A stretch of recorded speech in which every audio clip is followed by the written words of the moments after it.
Today's episode of What's the Big Idea is brought to you by Connection. School is all about connection, and with so many of us physically disconnected right now, it's more important than ever to think hard about how we can keep those connections.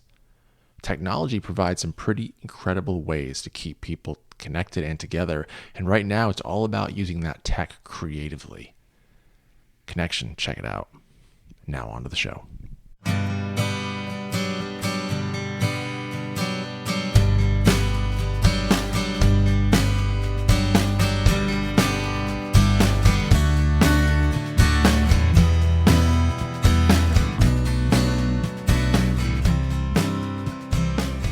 Welcome to What's the Big Idea? I'm your host, Dan Carney. A couple of weeks ago, my own school was already thinking about the move to online learning. The writing was on the wall. School closures had begun, and many schools were already implementing some version of digital learning. At that point, I discovered a public Google Drive folder into which schools from around Asia and Europe, those who had experienced closures first, were graciously sharing resources. Among them, I found some pretty incredible things from the American school in Japan, their philosophy, their approach, sample schedules, tools, etc. My own school began adopting many of ASIJ's strategies, and as our planning unfolded, I just knew I had to speak with some teachers from that school. This afternoon, I had the pleasure of speaking with 6 teachers from ASIJ, 3 from their pre-K and K classrooms, 1 from the middle school and 2 from the high school, and you're going to hear that conversation. Several things stood out to me. One is the incredible respect these teachers have for each other and the caring they have for their students. They've clearly done lots of thinking and experimenting with digital learning, or as they call it, distance learning. You'll hear lots of talk about specific online tools, yes, but also the priority they give to their students' social emotional learning. My hope is that you'll be able to take their words as advice and guidance as your own school moves online. So now please enjoy my conversation with Josh Miles, Rena Hara, Wendy Rothgaver, Anna Rakate, Roy Tomlinson, and Courtney Carrion. So I'm on Google Meet now with teachers from the American school in Japan. Rather fitting that we're on Google Meet, since probably many of you listening and those of us on the call here are using Google Meet to talk to our students. And the first question I have, and I'm going to ask Wendy to take this on first, is had you thought about distance learning at your school before the coronavirus crisis? If so, what were your thoughts about it? And if not, how did you take the news when you heard that your school was going to try? It was never really a thought. I know I'm a member of a Facebook group of international school teachers, so I could kind of see posts coming from teachers that were in China. And, as we kind of watched it spread, it was like, what are we going to do? And it wasn't really until probably a week or 2 weeks before that there was really more talk about what does distance learning look like, and what are some things that we could do. So really my only experience, I guess, with distance learning would be professional development as a teacher. So. Okay. And Anna, how would you answer that? And I'd add to yours, Anna, when did it become apparent to you that ASIJ was going to be affected by this? Well, I used to teach in Shanghai and I used to teach in Hong Kong. So they had been doing distance learning for about 4 weeks before we got word that we were going to start. And so I still have lots of good friends and colleagues that I'm in touch with. And so there's been a lot of discussion, questions about, they would ask like, what would you do in this situation? Just kind of PD amongst friends and stuff. And so I'd been thinking about distance learning for a little bit of time, but we first got an inkling of it on the Wednesday when Prime Minister Abe, no, it was actually Wednesday when the IOC declared that, there might be, changes to the Olympics and stuff. And then the very next day, Abe had declared that all the schools would be shut down. So that night, my team and I, we we were online all evening talking about like what would we do. And luckily we had the Friday to meet with the kids before they went off on distance learning. And so we had decided that we would come into school early and basically gather all of the required readings for the next 2 months and hand them out that day, and then send the kids to the library to get as many library books that they could. So they would have reading material and stuff. And then after that, we started thinking about the curriculum, about what we were going to do for the next few weeks. But our first goal was just to get books into the hands of kids before they went home. So. Okay. And Courtney, as a not just a high school teacher, but as an AP teacher, I would think that you probably had done some thinking about distance learning, or how students can learn remotely. Is that correct? Have you thought about that before? Yeah, absolutely. In fact, I worked in Saudi Arabia during the H1N1 crisis. So we actually had some training and experience with that. We were closed for 2 to 3 weeks there. And we were using Moodle as a platform and Blackboard. And so I did have some training already with distance learning. And that was something that we folded into each year after that, just 1 or 2 days planned distance learning so that teachers had some practice with it. So I'd already experienced a little bit. Okay. How long were you closed during the H1N1 crisis? I think we were 2 weeks in the upper levels, and then our lower school was closed for 3 weeks. Okay. All right. So you've lived it before. Yeah. A little bit. Yeah, it's different here. I think our school did have a distance learning plan that was a little bit older. I think it was based on if the school were closed due to earthquake. Maybe Roy can chime in on that one. But I know we did have a plan, but they revamped it, I think, a week before Abe made his announcement, just to make sure that the philosophy was in line with some of the changes that we hope to have for our students at our school. We wanted to make sure that it wasn't just a lot of homework for the kids to do, but that they were actually philosophically becoming the students that we want them to be when they graduate.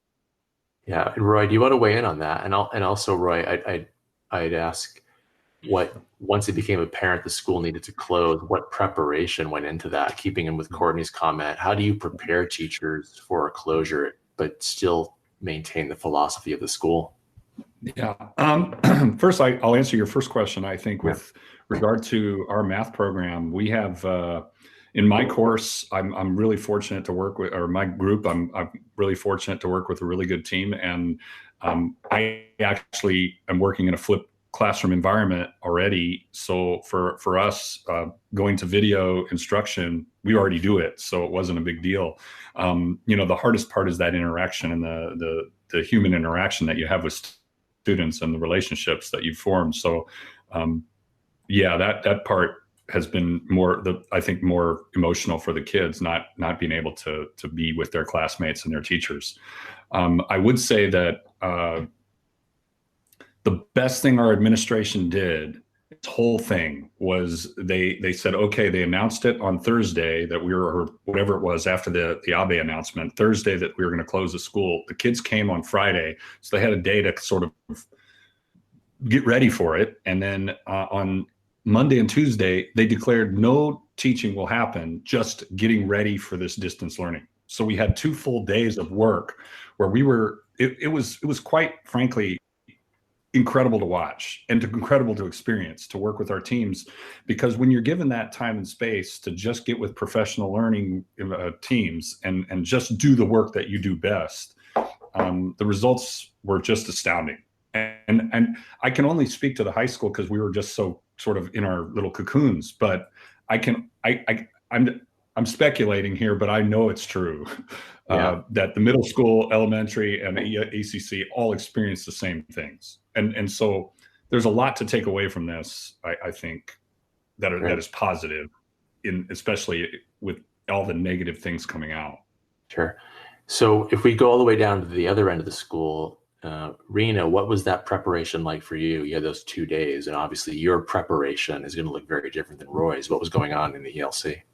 Right. So on Friday morning, Thursday night, Abe informed us that schools will be closed. Friday morning, we went in unsure if school was actually going to close for the following week. So we didn't tell our kids.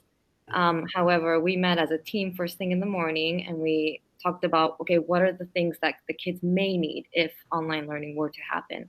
And so fortunately, our administrator had hired a sub for that day who was going to float around and help us if we needed help with copies or preparation for online learning. So we used him and we got things laminated. We had a packet for the kids to go by the end of the day. Okay. So I do want to get to sort of how everyone adjusted, teachers and students adjusted to this new environment. But first, maybe if I could ask for each section to talk a bit about if you could kind of encapsulate what distance learning looks like in your part of the school. Josh, you want to start us off in the ELC? How would you describe distance learning? Sure. So distance learning at the ELC, it really folds in the parents to be the teachers in the classroom. So while we're getting the children or the students ready and have activities ready for them, we also have to keep the parents in mind and almost make a handbook for how they can be a teacher as well as a parent and be a part of the workforce. So while we're doing that, we're also trying to be mindful to keep them off of computers as much as we can. So we use Seesaw to do maybe an introduction from the teacher every morning. We do our daily calendar and we try to keep our routine as much as we can. And then we have like a long-term project or some small, over a few days projects of writing, and we do a book to introduce it and then release them to do the writing with their parents at their own time. Okay. And Anna, how about in the middle school? In the middle school, what we, I can speak to my team, the 8th grade humanities team specifically, we decided to take a much more structured approach to our distance learning. We, as a faculty, we all were given authority and the leeway to be creative, to think outside the box. But the three of us who are on the team, we all have middle schoolers and high schoolers, and we all knew that these kids needed some more structure because we also wanted them to be very independent in their learning and not to have to rely on the parents so much. And so what we decided to do was we had a very clear chart every day. And at the beginning, we use Screencastify to create these little videos. And so there's an image of us in the corner, and then we can present the agenda for the day and actually point it out and highlight it. And then if we can click on the links to take them to the website or to the link that we've set up for them, and then they could go to it. And so we could actually show it to them. So we start off with like a 3 or 4 minute screencast for every class. And then they go through and they do either some vocabulary work on Membeam or grammar work on IXL.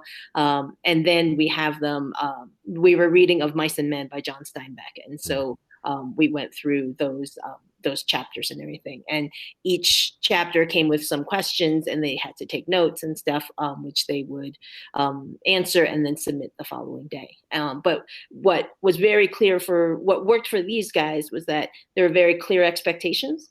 And I think because the agenda looked the same every day, the setup was the same, there might be different activities, but the structure was always the same from one day to the next, so they knew what to expect. So it was very clear, it was really organized, and I think that worked really well for the 8th grade kids and everything. Okay, excellent. Courtney, back to a point that Roy made about not wanting it to turn into just, or maybe I don't know who it was actually now referred to, just not wanting it to turn into a litany of homework. And you're in the high school, the most content heavy. How did you go about setting up your class in such a way that it wasn't just do homework for X number of hours a week? Yeah, thank you. I think that was one of the biggest things that our team had to tackle. And I'm really fortunate to work with just an incredible group of educators, and that time was invaluable. I think we all know that time is the commodity that we need when we're trying to plan for something. So I think what we focused on was trying to just keep that cycle of education going, where you present a topic, kids do some sort of formative learning activity or writing assignment, and then they get responsive feedback from us as educators, and then they get to try it again. So it's like keeping that cycle going, but we really did have to pare down the amount of content that the kids were expected to get through. We had to be very conscious about making choices on what was required and what was really necessary and what could maybe go by the wayside until we're back in a physical space. Yeah. And a bit about the adjustment everyone's taking to this new system. Wendy, how are the little ones doing down in the ELC? Well, maybe the teachers and the little ones. How's the adjustment gone? The feedback I've received has been very positive. One of the things that Josh touched on is my assistant and I did videos, which we still did our calendar, but we still did our morning songs. And so it's, the kids would lead the parents or their other siblings in these songs each morning that we usually do in our class. And then we would have a morning message. And part of what we incorporated was joke of the day. And I extended the invitation. I was like, well, if you have the joke of the day, please send it to us. And so I was able to embed it into other morning messages, in which their friends got to see it. At the end of the week, I would do a DLP in review, where I took the photos or videos in Seesaw throughout the week and created a video set to music so that they could see their friends in action as well.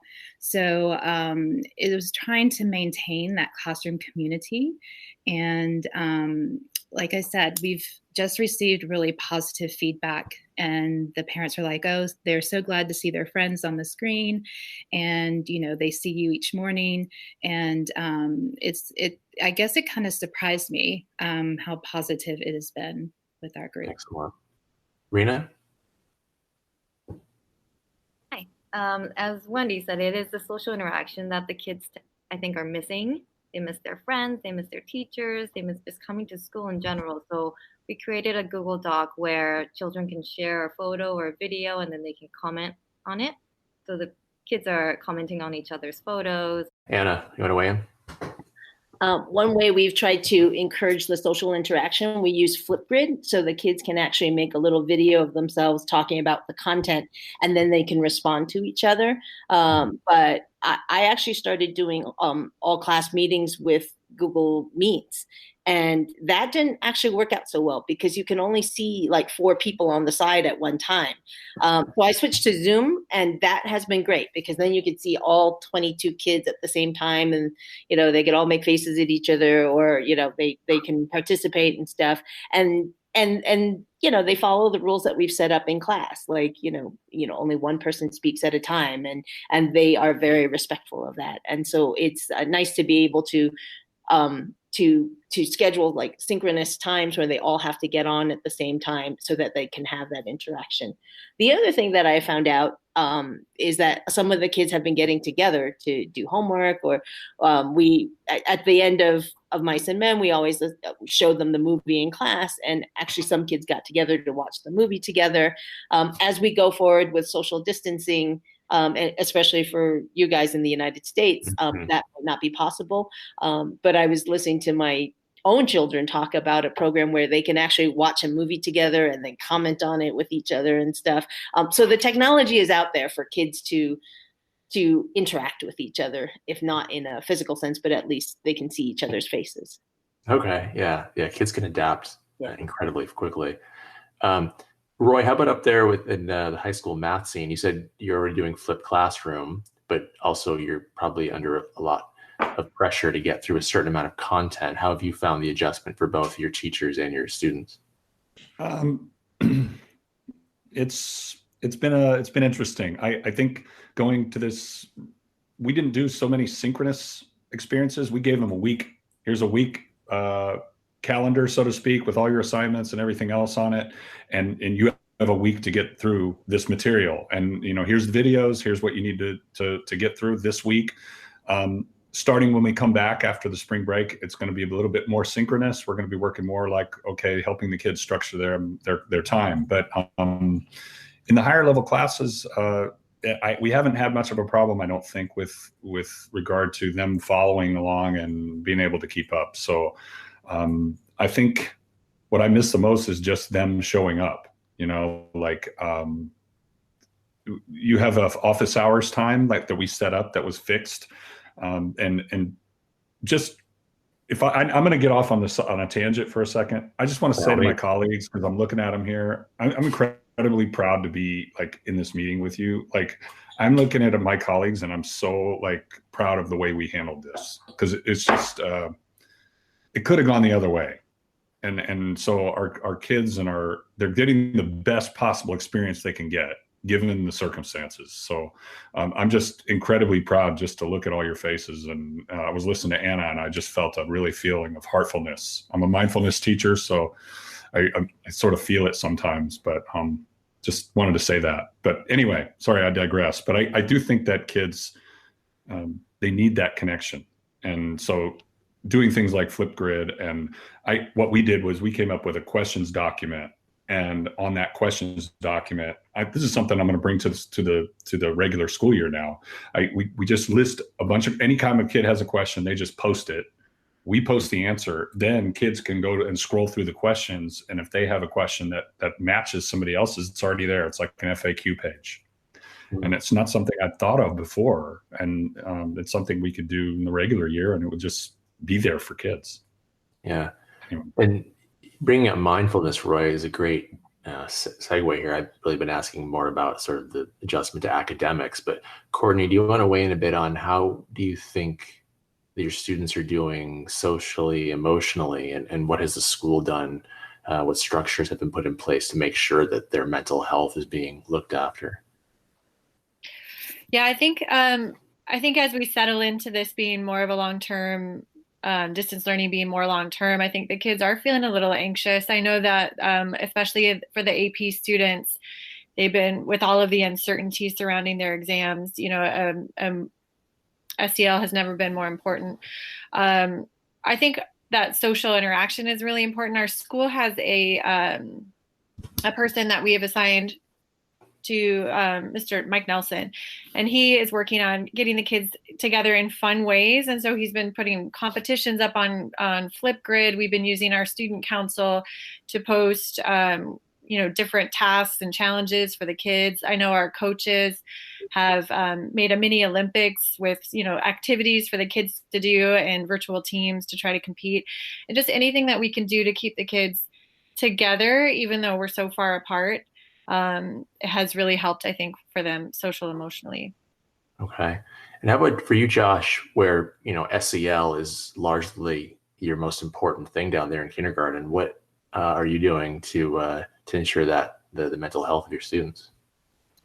Sure. So I guess ASOJ, maybe a year ago or a year and a half ago, they identified that SEL was going to be a huge part of every part of the school. And so they moved the parent community and the teachers into really valuing SEL and putting that at the front of a lot of our learning. So in that way, a lot of the parents understood some of the skills around SEL and the importance of it as we stepped into this crisis, which was really helpful. Very lucky that we were moving in that direction.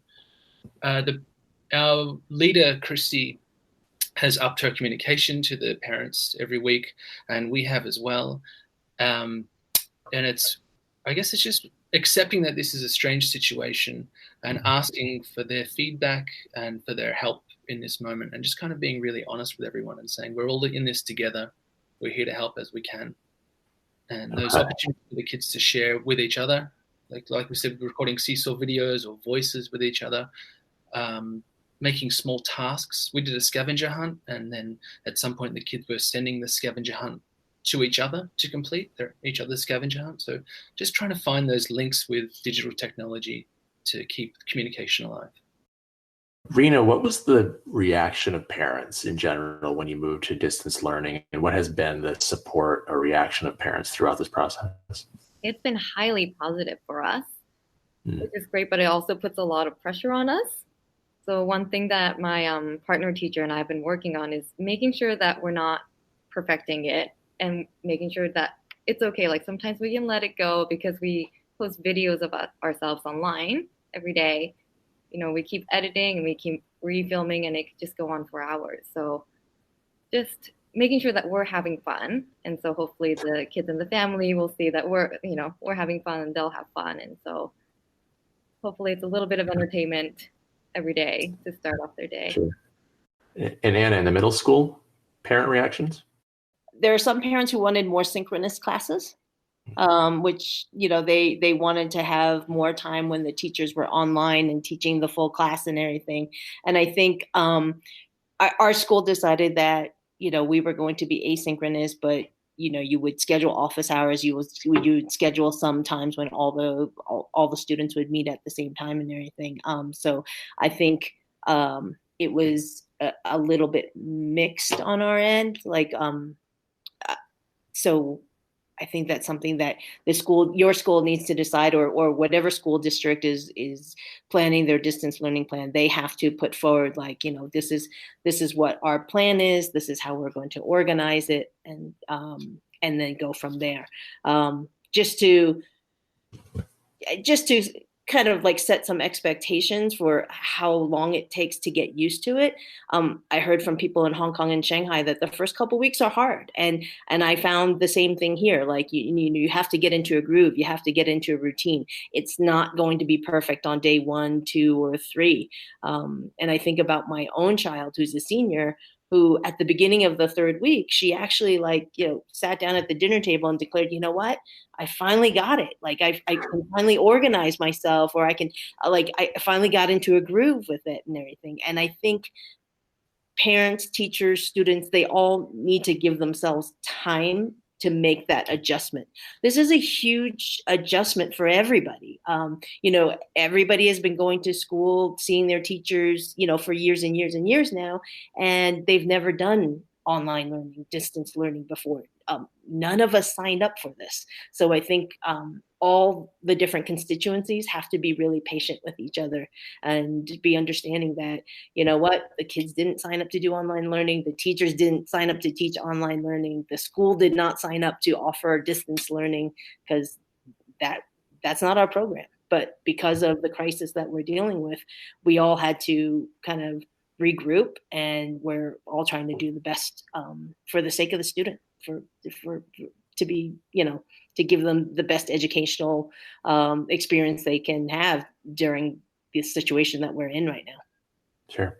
Okay. I think I'm going to clip the last 90 seconds, just send it directly to my school leadership. I think that was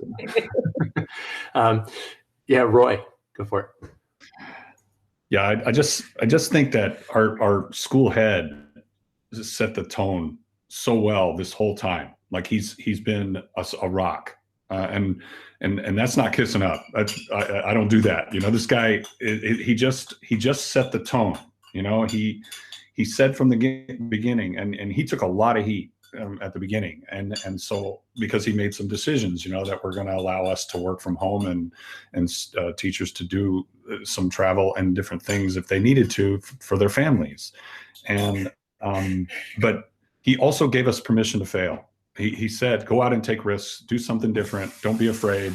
I've got your back, basically. And whenever he's communicated with parents, he's shared that with us, and those communications have always been completely spot on. Just exactly what teachers need to hear, parents need to hear, in a direct, straightforward way, but at the same time, owing to the sensitivity of every, like Anna said, constituent, being sensitive to the students, the kids, the parents, the teachers, everybody. And so that's been, I think, critical to us feeling comfortable. Great. Courtney, you teach seniors. Yep. What's going on there in their heads and their parents' heads? It's got to be a pretty stressful time. Yeah, I think in the beginning there was a little bit of senioritis where, they were excited to sleep in and to do things at their own schedule. But now as it gets closer to graduation, I think they're feeling sad that they're missing out on this really important year, and they're trying to redefine, what this year means to them and how they're going to move forward. So I think in the beginning, maybe it was like, oh yes, we've got a little bit of time to relax and take it easy our senior year. But as it's become more of an extended experience, they're starting to feel, I think, a little bit of remorse, or just they feel sad for what they're losing, but for what they're missing out on. Yeah. I want to move now to what has surprised you all most about distance learning, something maybe you weren't expecting, something that's come up. And I wonder if Wendy, you could start us off there with what has surprised you about this whole experience. Just becoming comfortable with using a different platform. with young children, especially our morning message was the big part of it, of whether it's checking in on how they're feeling. And even, you kind of had to channel the Sesame Street / Mr. Rogers. And so at first it felt very awkward to make those videos, but it's become more comfortable where, we look into the camera and ask them, oh, what comes next? And if we're talking about patterns in a calendar, or if we're doing something with math. And so it's like, oh, I thought I heard somebody say it. Could you say it louder? And so, just trying to still be able to interact with them through the screen. It's surprising how comfortable that's become. But because the first couple of videos, it was extremely awkward. But once you get into that groove, that routine, it's definitely. Sure. Okay. Rena, what do you think about that? What surprised you? Well, I love this school, and I know that we have a strong community, but until something like this happens, you don't really realize and get to really experience it. And so I was really surprised by the teamwork. We've been working really well as a team, grade level team, and we haven't planned that smoothly ever. And because we operate here at the ELC on an immersion play-based curriculum, all our classrooms look different, and we're always doing different things. And so being able to come together and still plan together so that the experience for the children across the grade level is somewhat consistent usually would be difficult, but in this terms, it was really easy and smooth. So I was very surprised. Great. How about up in the high school, Roy? What's surprised you about this whole experience thus far? Gosh, I don't know if anything surprises me anymore. I think just the kids' resilience. They're struggling, but at the same time, most of them have decided they're going to do the work. And another thing that sort of was cool about it just sort of surprised me that it was in a good way. It just our admin team set up sort of a hub in the high school library where our tech guys were there, and they were in there giving us trainings and everything else. And that sort of goes to that teamwork Rena was talking about. We just all had an opportunity to learn something if we wanted to learn it. So every day you'd walk in, and there the tech guys are. And if you have a question, they're ready to answer your question or train you up or help you get whatever you need to get done, so to speak. Yeah. But yeah. I do want to answer that senior question too. Yeah. I teach seniors too, and there's some seniors who are they're really struggling with this, and it's been difficult. Just I think socio-emotionally, just not being able to be with their friends in the last semester of their high school career it's really difficult. So I've taken to just emailing them over and over and over again, and then just trying to send out some way to link up with them one-on-one to try and make a connection to get them going, because it can be really tough for them right now. Yeah. Anyway. So Anna, when was the last time you physically sat with your team of teachers, and how have you managed the teamwork of your colleagues during this period? I sat with them physically 2 weeks ago. More like 2.5 weeks ago.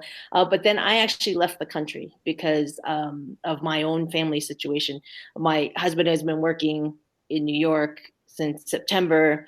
So we've had a long distance family situation. So we thought this would be a good opportunity for us to be together as a family.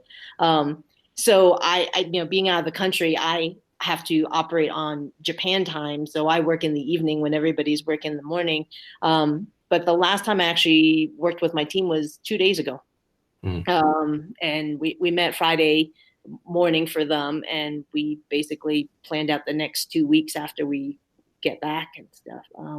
We have one more week of distance learning, but who knows how much longer that will last. Things seem to be changing by the hour. And so we wanted to make sure that we had a plan in place for the next 2 weeks, and then we would regroup and everything. But if we're not meeting together, at least, digitally, we're always emailing with each other every day. So there's constant contact and everything. But we really operate as a full-on unit. Like our screencasts, we're not doing separate screencasts for our different classes. The three of us actually, we're a solid unit. And so at the beginning, sometimes there were screencasts with all three of us, sometimes with two of us. Now that we're all separated and doing, social distancing, it's more single screencast, one person on a screencast and everything. But it is a constant discussion, constant planning about what's going on. Okay. How about for you, Josh? What does team planning look like in Kinder now? Well, so in Kinder we have each classroom has two teachers, your teacher and your co-teacher working together, and there's 3 kindergarten classrooms in the ELC. So there's 6 teachers in total in that team. And like Rena was saying, because it's a play-based and emergent curriculum, there are times where each classroom has to go in a different direction based on what the children are interested in. But our weekly meetings are times where we can kind of share problems or ask for support or celebrate successes. And everyone brings their own experience to those moments, and they can share ideas. Even if they're going in a different way, they can say, oh, I've done something like you've done in the past, or you can add this to your program, or I just made this video, why don't you use that with your kids? There's a huge collaborative feeling going on, and it's a weekly meetup at least. Okay, great. When I originally wrote to all of you and pitched this interview idea, I said that in some ways I feel like your school is a message from the future to schools in America who are right now going through some tough decisions about closing and moving online. I'll start with you, Courtney. What advice would you give a school, high school maybe specifically, that was thinking about or basically deciding to go online? I think I would say that it's important to plan in some sort of interaction with the teacher and the kids every day. For every lesson that you have planned, you need to find a way to make a group available for the students so that they can interact with each other and interact with you as a teacher. I think that was one of the biggest surprises to me, was just how necessary it is for the kids to interact in order to learn properly. They need to be able to bounce ideas off of each other. They need to be able to ask questions, to pitch ideas to each other. And so if we can provide groups or some sort of way for kids to be in a learning group, I think that's incredibly important, more important than whatever content you can put up for them to do. More important than any learning activity is for them to be able to discuss their ideas. Roy?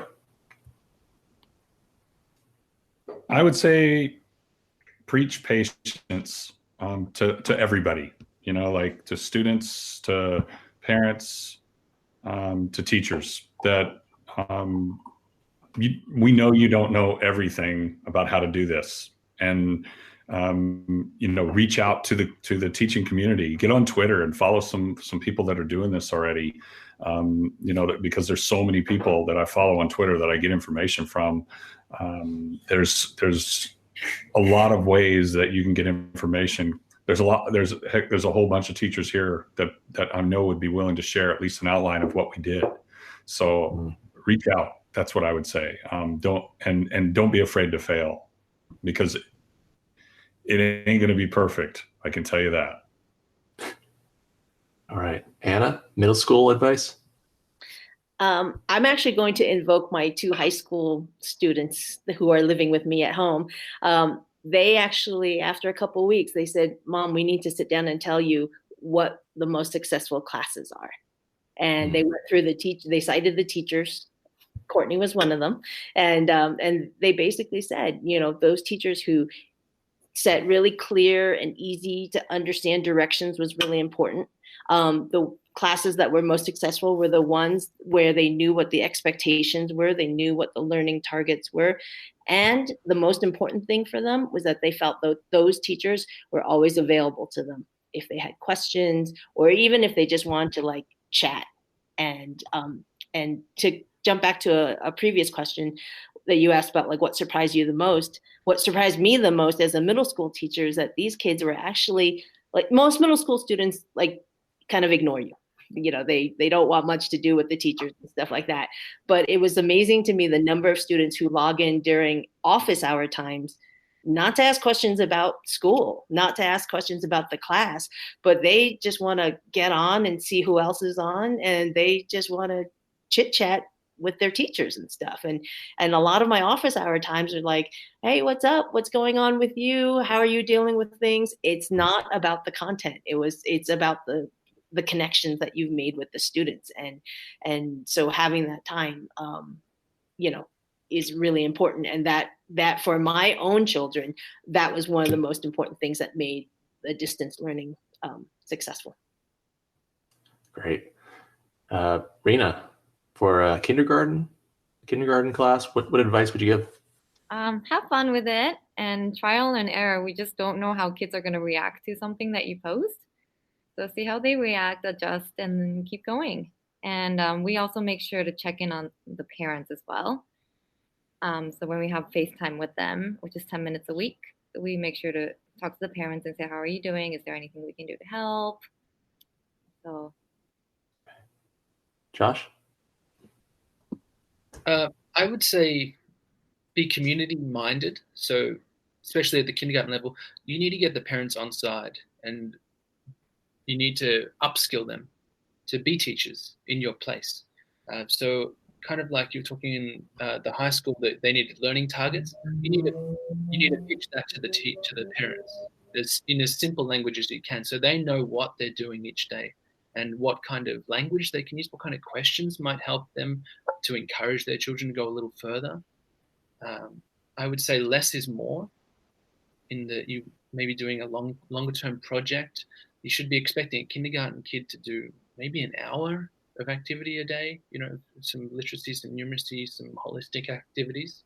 But less is more. Pare it down. The parents are already overwhelmed, and they're going to be the teachers in this moment.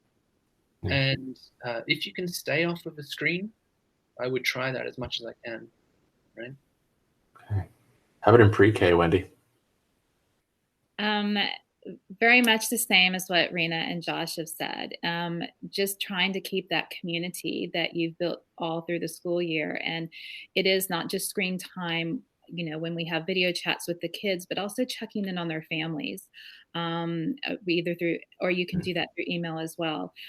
Because like over half of my class, I had parents that were struggling with juggling like 3 different distance learning plans because they have children in multiple grades.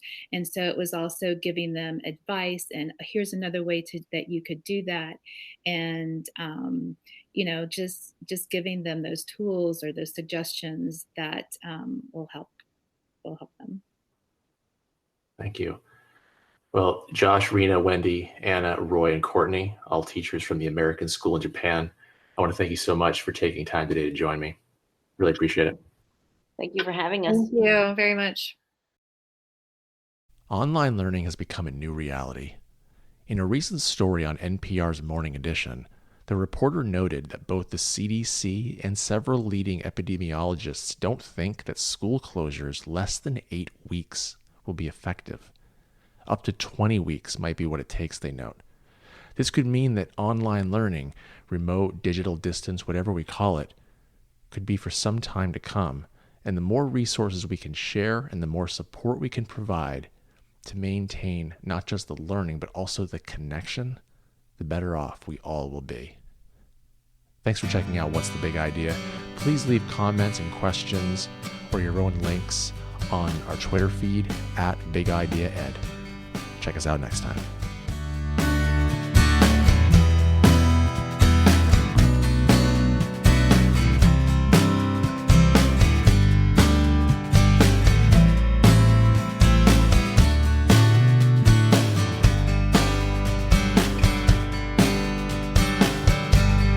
Hoy es el día que extraño